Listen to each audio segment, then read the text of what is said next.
નમસ્કાર મિત્રો, વિડીયોમાં તમારું સ્વાગત છે। સૌથી સરસાદાર બેઠક હોય તો ભરૂચ લોકસભા બેઠક, જ્યાં મિત્રો હાલ જો લીડ બનાવી લીધી છે મનસુખભાઈ વસાવાની લીડ છે 96,000 વોટથી આગળ ચાલી રહ્યા છે ભારતીય જનતા પાર્ટીના મનસુખભાઈ વસાવા અને ચેતરભાઈ વસાવા 96,000થી પાછળ ચાલી રહ્યા છે મિત્રો।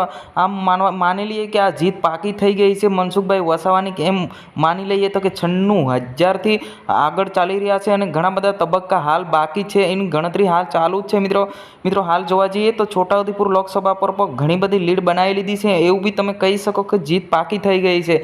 પણ ભરૂચ લોકસભા બેઠક એવી છે કે ગુજરાતમાં હાહાર મચાવી દીધી છે કે કેટલાક આખા ગુજરાતમાં જે ચર્ચામાં હતી એ સીટ છે ભરૂચની, તો 96,000થી આગળ ચાલી રહી છે ભારતીય જનતા પાર્ટી।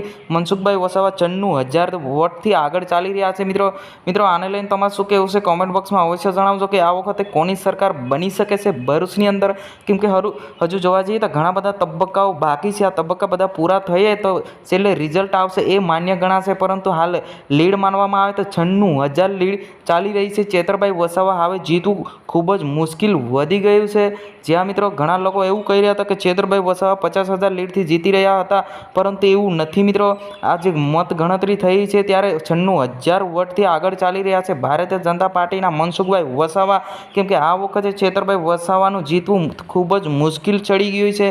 તો મિત્રો આ હતા આજના સમાચાર। આપણે લાઈવ સમાચાર, તાજા સમાચાર મેળવવા માટે અમારી આ ચેનલને સબસ્ક્રાઈબ કરો, લાઈક કરો અને શેર કરો, અને જરૂરથી તમારા વોટ્સઅપ ગ્રુપમાં શેર કરવાનું ભૂલતા નહીં। તો મિત્રો આપણે મળીશું તરત જ નવા વિડીયોમાં। જય હિન્દ, જય ભારત।